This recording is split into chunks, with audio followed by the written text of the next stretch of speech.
انسان کی زندگی میں کچھ چیزیں ایسی ہوتی ہیں جن کے بغیر زندگی گزر نہیں سکتی۔ اتنی دیر تک جتنی دیر تک وہ چیز اس کے پاس موجود ہوتی ہے اسے نہ اس بات کا ادراک ہوتا ہے نہ احساس ہوتا ہے، لیکن جب وہ چیز اس کے پاس سے رخصت ہو جاتی ہے، اس کے پاس کسی وجہ سے خدا نخواستہ وہ چیز موجود اور محفوظ نہیں رہتی، پھر اسے احساس ہوتا ہے کہ ایک بہت بڑی نعمت تھی میرے پاس، وہ مجھ سے چلی گئی۔ ہماری زندگی کے اندر بہت ساری ایسی چیزیں ہیں کہ اگر وہ ہم سے رخصت ہو جائیں، خدا نہ کرے، تو پھر ہمیں بڑی شدت سے احساس ہوگا کہ یہ نعمت کتنی بڑی ہے۔ آپ قوس و قزح کے رنگ دیکھتے ہیں، دھوپ اور چھاؤں میں لوگوں کے چہروں کو ملاحظہ کرتے ہیں، آپ اپنے بچوں کو محبت کی نظر سے دیکھ کر دل کو ٹھنڈا کرتے ہیں، آپ اپنے ماں باپ کو محبت کی نظر سے دیکھ کر کامل حج کا ثواب حاصل کرتے ہیں، قرآن مجید کی زیارت کر کے آپ اپنے دل میں بہت سارا سرور محسوس کرتے ہیں، لیکن یہ ساری نعمتیں اتنی دیر تک آپ کے پاس ہیں جب تک آپ کے پاس آنکھ کی نعمت موجود ہے۔ اگر یہ رخصت ہو جاتی ہے نا، اگرچہ اتنی ساری نعمتوں میں یہ ایک نعمت ہے، لیکن آپ آنکھ نہیں ہے تو آپ کو تو اپنوں کا احساس بھی نہیں، آپ تو اپنوں کے چہرے بھی دیکھ نہیں پائے۔ کوئی بھی نعمت جو آپ کے پاس ہے، آپ کبھی محسوس کریں کہ اگر اس نعمت کا وجود ہمارے پاس نہ ہوتا تو ہماری کیفیت کیا ہوتی۔ یہ سانس ہے، ہم دو دفعہ سانس کا استعمال کرتے ہیں، ایک دفعہ اندر جاتی ہے اور ایک دفعہ باہر آتی ہے۔ اگر اندر نہ جائے تو بھی مسئلہ ہے، چلی گئی ہے لوٹ کر باہر نہ آئے تو بھی بہت بڑی مشکل ہے۔ تو اس کا اندر اور باہر جانا یہ زندگی کا احساس ہے۔ اگر کبھی سانس اکھڑنے لگے اور آپ کے سینے میں آپ کی سانس اٹکنے لگے تو ایک بہت بڑی تشویش ہے، ایک بہت بڑی آکسیجن ہے، پوری طرح سے انسان کو قید کر دیا جاتا ہے، اور وہ کہتا ہے کہ میرا تو سارا وجود سلامت ہے، ہاتھ کام کر رہے ہیں، پیر کام کر رہے ہیں، آنکھیں کام کر رہی ہیں، زبان کام کر رہی ہے، سب کچھ ٹھیک ہے، صرف سانس اکھڑ گئی ہے۔ تو انسان محسوس کرتا ہے کہ یہ ساری چیزیں سلامت ہونے کے باوجود میرے کسی کام کی نہیں۔ آپ کے پاس جتنی بھی نعمتیں ہیں ان کو اگر آپ شمار کریں تو کبھی آپ کہیں گے کہ ساری نعمتوں میں آنکھ زیادہ ضروری ہے، کبھی کہیں گے کان زیادہ ضروری ہے، کبھی کہیں گے زبان زیادہ ضروری ہے، کبھی کہیں گے دل زیادہ ضروری ہے، کبھی کہیں گے روح زیادہ ضروری ہے، لیکن میں آپ سے عرض کروں ان ساری چیزوں کے بغیر گزارا ہو سکتا ہے، رسول کائنات کی غلامی کے بغیر گزارا نہیں ہوتا۔ کیوں؟ اس لیے کہ اگر حضور کی شفقت نہ ہو، نبی پاک علیہ السلام کی رحمت نہ ہو، وہ ابن القیم نے ایک جگہ پہ کہا تھا کہ یہ حضور نے ہمیں انسان بنایا ہے، یہ نبی پاک علیہ السلام نے انسانیت کے اسباق پڑھائے ہیں، اخلاقی رویے کیا ہوتے ہیں حضور نے بتلائے ہیں، اگر حضور کا کرم نہ ہوتا تو انسان ایک دوسرے کو کاٹ کے کھاتا۔ یہ حضور نے بتلایا ہے کہ تم نے کس طرح زندگی کو گزارنا ہے۔ محبوب کریم علیہ السلام کا وجود نور ایک ایسی چیز ہے کہ اگر وہ کائنات سے معاذ اللہ سائڈ پہ کر دیا جائے تو اس کائنات کا قائم رہنا کسی صورت بھی ممکن ہے ہی نہیں۔ اسی لیے تو اقبال نے کہا تھا کہ ہو نہ یہ پھول تو بلبل کا ترنم بھی نہ ہو، چمن دہر میں کلیوں کا تبسم بھی نہ ہو نہ یہ ساقی تو پھر میں بھی نہ ہو، خم بھی نہ ہو، اور بزم توحید بھی دنیا میں نہ ہو، تم بھی نہ ہو۔ وہ بڑی بات کہہ گئے ہیں، میں نے بھی اس کو کوئی نہیں کھولنا، کہتے ہیں بزم توحید بھی دنیا میں نہ ہو، تم بھی نہ ہو، خیمہ افلاق کا استادہ اسی نام سے ہے، اور نبض ہستی تپش آمادہ اسی نام سے ہے۔ تو اقبال پھر ہمیں کرنا کیا ہے؟ کہنے لگے کرنا آپ کو یہ ہے کہ قوت عشق سے ہر پست کو بالا کر دے اور دہر میں اسم محمد سے اجالا کر دے، یہ کرنے کا کام ہے۔ اس رستے پہ آپ چل پڑیں میرے بھائی۔ پہلی امتوں کے آپ تذکرے پڑھ لیں، کتابوں میں موجود ہیں، سورہ آراف کو دیکھ لیں، اس میں بہت ساری چیزوں کا تذکرہ کر دیا گیا ہے، اور بھی قرآن مجید کی بے شمار صورتیں ہیں، آپ ان کو دیکھ لیں، اس پر غور کر لیں۔ جب قومیں نہیں مانتی تھیں، انکار کرتی تھیں، تو اللہ تبارک و تعالیٰ انہیں تباہ کر دیتا تھا۔ بات نہیں مانی، ختم ہو گئی۔ ایک مقصد ہے نا جس کے لیے کسی چیز کو بنایا گیا ہے، تو مقصد تخلیق انسانیت کیا ہے کہ وما خلقت الجن والانس الا لیعبدون، جنوں اور انسانوں کو اللہ نے اپنی عبادت کے لیے پیدا کیا، اور ان کو جب عبادت کی دعوت دی گئی، جب انہیں پیغام دیا گیا اللہ تعالیٰ کی توحید کا، انہوں نے نہیں مانا، تو جس مقصد کے لیے بنایا تھا جب اس طرف ہی نہیں آئے۔ یہ پنکھا لگایا جاتا نا ہوا کے لیے، تو اگر پنکھا ہوا نہ دے تو اس کا کوئی چھت پہ کام ہے؟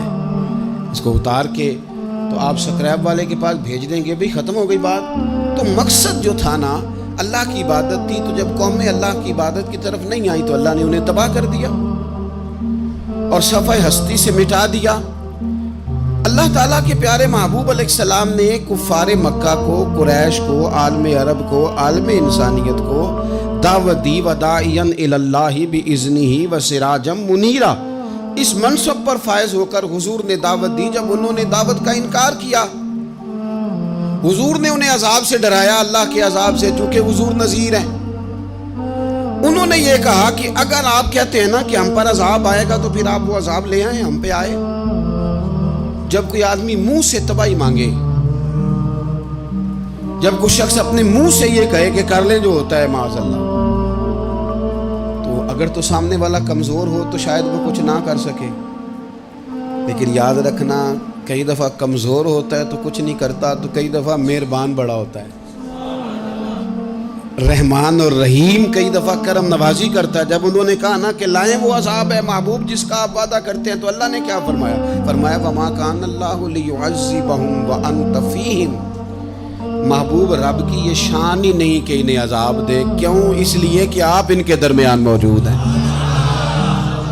اے محبوب علیہ السلام، اللہ کی یہ شان نہیں کہ انہیں عذاب دے اس حال میں کہ آپ ان کے درمیان موجود ہیں۔ آپ میری بات کو سمجھیں گے، غور کریں گے کہ کافروں کے درمیان اگر حضور موجود ہوں تو عذاب نہیں آتا، تو قیامت میں جب حضور مومنوں کے بیچ موجود ہوں گے، مجھے کہہ لینے دو نا کہ اساں جہاں گناہیاں دا جدوں اعمال نامہ پھرول ہوئے، پھر ذرے ذرے نے سامنے آ جانے، جو جو منہ تھی بولیا بول ہوئے، اساں بھی کول حضور دے بیٹھ رہنے، لکھ عمل ترکڑی تول ہوئے، وہ دے کولوں بھی رب نے حساب لینا ہے جیڑا بیٹھا ہی محمد دے کول ہو صلی اللہ تعالی علیہ وسلم، وہ دے کولوں بھی رب نے حساب لینا ہے جیڑا بیٹھا ہی محمد دے کول ہوئے، جس کو کہتے ہیں قیامت حشر، جس کا نام ہے، جس کو کہتے ہیں قیامت حشر، جس کا نام ہے۔ تیرے دیوانوں کے لیے وہ دن تو جشن عام ہے، زیارت ہوگی نا حضور کی، تیرے دیوانوں کے لیے وہ دن تو جشن۔ اور ایک شاعر نے اور بات کھول دی، کہنے لگا ہر نظر کانپ اٹھے گی محشر کے دن، خوف سے ہر کلیجہ دہل جائے گا۔ اچھا جی پھر کیا ہوگا؟ ہر نظر کانپ اٹھے گی محشر کے دن، آنکھیں پھڑ پھڑائیں گی، کانپیں گی اور کلیجے پھٹیں گے۔ منظر ہی ایسا ہوگا، انسان اپنے پسینے میں ڈبکیاں کھا رہا ہے، حساب کا وقت آ گیا ہے، اور سورج سوا نیزے پہ ہے، زمین دہک رہی ہے، تو کہنے لگے ہر نظر کانپ اٹھے گی محشر کے دن، خوف سے ہر کلیجہ دہل جائے گا، پھر اوڑھ کر کالی کملی وہ آ جائیں گے، پھر اوڑھ کر کالی کملی وہ آ جائیں گے، پھر اوڑھ کر کالی کملی وہ آ جائیں گے، ہر نظر کانپ اٹھے گی محشر کے دن، خوف سے ہر کلیجہ دہل جائے گا، پھر اوڑھ کر کالی کملی وہ آ جائیں گے، سارے محشر کا نقشہ بدل جائے گا۔ میرے عزیز، حضور کے بغیر گزارا، نبی کریم کے بغیر کوئی چارہ، ہمارا کوئی سہارا ہی نہیں حضور کے بغیر، ہم کدھر جائیں سوائے محبوب کے۔ اس لیے نا صحابہ اس بات پر مطلع ہو گئے تھے، وہ نا بڑی بڑی دھیمی دھیمی باتیں پوچھتے رہتے تھے، اطلاع مل گئی تھی نا کہ اصل کرنا کیا ہے۔ تو جو رازدار لوگ ہوتے ہیں نا وہ پھر دھیمے دھیمے راز کی باتیں کرتے ہیں، حضرت انس بن مالک حضور کے خادم تھے. اماں نے دے دیا تھا حضور کی بارگاہ میں. کہتے ہیں میں 10 سال مدینے میں حضور کی نوکری کرتا رہا, تو قریب سے دیکھا تھا نا سارا کچھ. بہت ساری احادیث ان سے مروی ہیں, بڑی چیزوں کو دیکھا تھا, تو ہم سیانے ہو گئے, باتیں سمجھ گئے. قریب رہنے والے لوگ تو قربان پچھانن والے ہیں, تو گل جان گئے گل کھول دے نہیں. تو قریب پہنچ گئے تھے نا, تو سمجھ آ گئی تھی بات کی. تو ترمذی میں موجود ہے, ایک دن حضور سے پوچھتے ہیں یا رسول اللہ قیامت والے دن آپ کو کہاں تلاش کروں. یعنی حضور علیہ السلام سے پوچھتے ہیں حضور میں نا قیامت والے دن, بھئی بات تو یہ نا کہ اعمال ٹھیک کیا جائے, معاملات پر توجہ دی جائے, عبادات کا خیال کیا جائے, جو ہمارے ذمہ ڈیوٹیاں ہیں وہ پوری کی جائیں. تو وہ کہتے ہیں حضور وہ قیامت والے دن کہاں تلاش کروں. تو حضور نے بھی نہیں فرمایا کہ تو اعمال ٹھیک کر, مجھے ڈھونڈنے کی کیا ضرورت ہے, کہاں ڈھونڈوں. تو حضور فرمانے لگے مسکرا کے فرمانے لگے, چونکہ قربان پچھانن والے ہیں تو اے گل جان گئے گل کھول دے نہیں. حضور علیہ السلام سے کہا یا رسول اللہ میں نہ قیامت والے دن کہاں تلاش کروں. تو حضور فرمانے لگے حوض کوثر پہ. یا رسول اللہ وہاں کیا ہوگا. تو فرمایا امت پیاسی آئے گی تو میں جام بھر بھر کے پلاؤں گا, میں جام بھر بھر کے پلاؤں گا. ایسا کی تیری خیر تیرے میں کدے کی خیر, ایسی پلا کہ جس کا نشہ عمر پر رہے. اور ایک نے کہا تھا کہ طیبہ سے منگائی جاتی ہے, سینوں میں رچائی جاتی ہے, توحید کی میں پیالوں سے نہیں نظروں سے پلائی جاتی ہے. حضور صلی اللہ علیہ وسلم نے فرمایا حوض کوثر پہ بھی جام پلائیں گے. سیانے بڑے تھے حضرت انس اور بھلا ہمارا کر رہے تھے. یہ حضور سے پوچھ کے نا تو ہمیں ایڈریس بتا رہے ہیں, کیونکہ حدیث روایت کر دی نا تو ہمیں ایڈریس سمجھا دیے, پتے بتا دیے کہاں پہنچنا ہے, ساری جگہ سمجھا دی. چلیں جدید دور آ گیا ہے, انہوں نے لوکیشن بتا دی کہاں کر کے نا کس جگہ جا کے سٹاپ کرنا ہے کام. یا رسول اللہ وہاں ملاقات نہ ہوئی تو حضور نے فرمایا پھر پل صراط پہ آنا.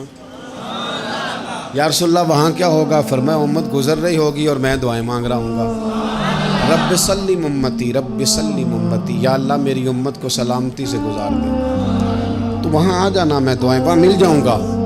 قربان جائیں. فاضل بریلوی بول پڑے, کہنے لگے خدا کی رضا چاہتے ہیں دو عالم, خدا چاہتا ہے رضائے محمد. اجابت کا جوڑا عنایت کا سہرا, دلہن بن کے نکلی دعائے محمد. اجابت نے جھک کر گلے سے لگایا بڑی ناز سے جب دعائے محمد. رضا اب پل سے وجد کرتے گزریے کہ ہے رب سلم دعائے محمد صلی اللہ.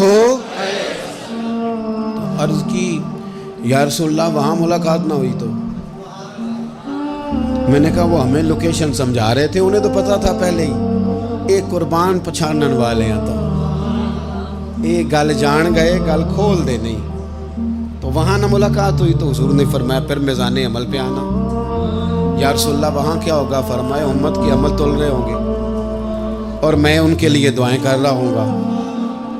میں نہیں جا سکا کبھی بچوں کے ساتھ پیپر دلوانے, استاد کو اجازت نہیں دیتے, کہتے ایک ایگزامینر اور آئے گا کوئی, جس نے پڑھایا ہو اسے اجازت نہیں کہ تو جا. ابا جی کو اجازت نہیں ہوتی کہ وہ ایگزامینیشن ہال میں جائے, وہاں تو کوئی اور لوگ آتے ہیں. یہ بھی عجیب سبق ہے نا کائنات کا کہ سارے تعلیم و تربیت کے اسباق بھی حضور پڑھائیں, رنگ بھی سارا حضور ہی بتائیں, اور قبر کے سوالات بھی سارے ہمیں حضور بتا دیں, اور جب پیپر ہونے لگے تو سرانے بھی کھڑے ہو جائیں.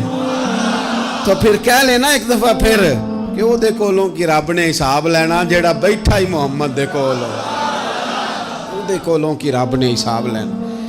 میرے عزیز ہمارا گزارا نہیں حضور کے بغیر. لوگ اصل میں نا ہمارا مسئلہ نہیں سمجھتے, ہمارا مسئلہ کچھ اور ہے. لوگ ہمیں نا بلا وجہ پریشان کرتے ہیں, کبھی جھنڈے سے, کبھی ڈنڈے سے, کبھی جھنڈی سے, کبھی کسی شے سے, کبھی کسی شے سے. کبھی کہتے ہیں وہ نعت اونچی پڑھ لی, کبھی کہتے ہیں سلام اونچا پڑھ لیا, کبھی کہتے ہیں وہ جھنڈیاں لگا دی. میں نے کہا آپ کی بات بھی ٹھیک ہے, پر ہمارا مسئلہ تو سمجھو. ہمارا گزارا نہیں نا بھائی. جو کسے دا عاشق ہوئے او گل اسے دی, 100 مکر بہانے کر کے میں پوچھے میاں صاحب نو مزار تے جا کے کہ مکر کرنے ٹھیک نے؟ تساں آکھیا نا مکر کردا ہے تے حضور ٹھیک نے؟ تے مینوں لگدا ہے کہ پولا جان دے سے پے کہ سونا راضی کرنا ہوئے تے مڑ ٹھیک نے۔ حضور نے ایک دن کہا تھا، حضرت ابو سعید خدری نے کہا یا رسول اللہ آپ قرآن پاک کی تلاوت کر رہے تھے، قرآن پاک بڑا سونا پڑھتے تھے نا، تو نبی کریم نے سن لیا، اب کیا کریں دلیل دیں گے تو ذرا بات مضبوط ہو جائے گی۔ حضور نے سن لیا تو بعد میں فرمایا ابو سعید تو بڑا سونا قرآن پڑھتا ہے، رب کے علاوہ کسی کو دکھا کے عبادت کرنی جائز ہے؟ حضرت ابو سعید خدری کہنے لگے سن رہے ہیں، مجھے پتہ نہیں تھا آپ سن رہے ہیں، ورنہ میں نے تو اور بنا بنا کے پڑھنا تھا۔ اب تو مان جاؤ نا، جو کسے دا عاشق ہوے گل اسے دی کرد ہے، 100 مکر بہانے کر کے 100 مکر بہانے کر کے او دے ہی مرنے مرتا ہے۔ میرے عزیز ہماری مجبوری ہے، لوگ اس بات کو سمجھتے نہیں، ہماری مجبوری ہے، حضور کا میلاد ضروری ہے، لوگ سمجھتے نہیں بات کو، اس لیے بلا وجہ رٹا ڈال کے بیٹھتے ہیں۔ بھئی ہم نے تو کوئی رٹا ڈالنا نہیں، نہ سیاست کا، نہ دولت کا، نہ اقتدار کا، نہ کسی اور چیز کا۔ سیاست دے جھگڑے اساں چھوڑ دیتے، اتنے محبت دا جھگڑا ہے، یہ چھڑا کوئی نہیں سکتا۔ تو میرے عزیز ہمارا حضور کے بغیر گزارا، اور نبی پاک علیہ السلام کے بارے میں رب فرماتا ہے وَلَسَوْفَ يُعْطِيكَ رَبُّكَ فَتَرْضَىٰ، محبوب میں آپ کو اتنا دوں گا کہ آپ اپنے رب سے راضی ہو جائیں گے۔ کیا کروں میں؟ اب یہ آیت اتنی شاندار ہے۔ حضرت امام زین العابدین رضی اللہ تعالیٰ عنہ سے کسی بندے نے کہا قرآن پاک میں سب سے زیادہ امید والی آیت کون سی ہے؟ اس کا خیال تھا لا تقنطوا من رحمت اللہ کہیں گے، اللہ کی رحمت سے نا امید نہ ہونا۔ اس نے کہا حضور سب سے امید والی آیت بتائیں، وہ کہتا میرے ذہن میں تھا کہ یہ والی آیت پڑھیں گے۔ تو امام زین العابدین رضی اللہ تعالیٰ عنہ فرمانے لگے سب سے امید والی آیت ہے وَلَسَوْفَ يُعْطِيكَ رَبُّكَ فَتَرْضَىٰ، رب کہتا ہے محبوب اتنا دوں گا کہ آپ اپنے رب سے راضی ہو جائیں گے۔ آیت نازل ہو گئی تو حضور پتہ کیا فرماتے ہیں صحابہ سے؟ فرماتے ہیں رب کہتا ہے حبیب تجھے راضی کرنا ہے، اور جب تک میرے سارے غلام جنت میں گئے نہ میں نے اللہ سے راضی ہونا ہی نہیں، میں نہیں راضی ہوتا اللہ سے، سارے جائیں گے تو تب تو میں تو کہتا ہی رہوں گا نا قربان پچھانن والے آتا۔ او گل جان گئے پر گل کھول دے، وہ گل کھول دے نہیں، پتہ چل گیا بات کا، حضور کے بغیر گزارا، حضور کے بغیر کوئی چارہ ہی نہیں۔ اور خود حضور کیا فرماتے ہیں، یہ سنن ابن ماجہ ہے، میرے رسول پاک صلی اللہ تعالیٰ علیہ وسلم ارشاد فرماتے ہیں، حدیث کے راوی حضرت ابو موسیٰ اشعری رضی اللہ تعالیٰ عنہ، حضور فرماتے ہیں کہ اللہ نے مجھے اختیار دیا۔ یا رسول اللہ کس بات کا؟ فرمایا رب نے اختیار دیا میں چاہوں تو آدھی امت بغیر حساب کے جنت چلی جائے، اور میں چاہوں تو اللہ سے اختیار لے لوں کہ یا اللہ مجھے شفاعت کا حق دے، میں سفارش کرتا جاؤں اور تو انہیں معافی دیتا جائے۔ یہ مجھے اختیار دیا اللہ تعالیٰ نے۔ تو حضور کیا فرماتے ہیں؟ فرماتے ہیں وہ آدھی امت والا سودا نہیں میں نے قبول کیا، میں نے نہ شفاعت لی ہے، کیونکہ یہ عام تر ہے اور یہ کفایت کرنے والی ہے، یہ عام بھی ہے اور کفایت کرنے والی بھی ہے۔ اور حضور نے یہ لفظ کہے، یہ سنن ابن ماجہ کتاب الزہد دیکھیے گا، اس میں روایت مل جائے گی۔ حضور فرماتے ہیں یاد رکھو تمہارا کیا خیال ہے کہ میری یہ شفاعت پرہیزگاروں کے لیے؟ خود جملہ استفہامیہ سے بات کرتے ہیں، تمہارا کیا خیال ہے کہ میری یہ شفاعت جو قیامت میں میں سفارش کروں گا تو پرہیزگاروں کی کروں گا؟ حضور فرماتے ہیں نہیں، میں قیامت میں گناہگاروں کی سفارش کروں گا، میں گناہگاروں کی سفارش کروں گا، گناہگاروں کے لیے عرض کروں گا اللہ کی بارگاہ میں۔ کچھ دن پہلے میں کہیں پڑھ رہا تھا کسی کا مضمون، اس نے تشبیہ کس طرح کی دی ہے مجھے پتہ نہیں، لیکن لکھ دی بات، کہنے لگے ایک وکیل ہوتا ہے ایک شفیع ہوتا ہے، ایک وکیل ہوتا ہے ایک، حضور وکیل نہیں ہمارے، حضور ہمارے شفیع ہیں، شفاعت کرنے والے۔ وکیل یہ کہتا ہے جج صاحب سے کہ یہ جس کا میں وکیل ہوں نا اس نے نا غلطی کوئی نہیں کی، اسے معاف کر دیں۔ وکیل یوں بحث کرتا ہے، کہتا ہے اس نے کیا ہی نہیں، جرم معاف کرے۔ اور جو شفیع ہوتا ہے نا وہ کہتا ہے مالک اس نے سارے کیے، تو میرے آنے کی لاج رکھ اور اسے معاف کر دے۔ یہ وکیل اور شفیع کا یہ فرق ہوتا ہے کہ شفیع کہتا ہے سونیا سارے کیے ہیں، بڑے بڑے پاپ کیے ہیں، پر میں جو آ گیا تو مہربانی کرنا معافی دے دے۔ میرے عزیز، حضور کے بغیر کہیں بھی گزارا نہیں ہے۔ ہم نے نا جب یہ بات سمجھ لی، اور پتہ ہے نبی کریم صلی اللہ علیہ وسلم نے آگے بڑھ کے خود بھی کئی مقامات پر اس بات کو کھول کر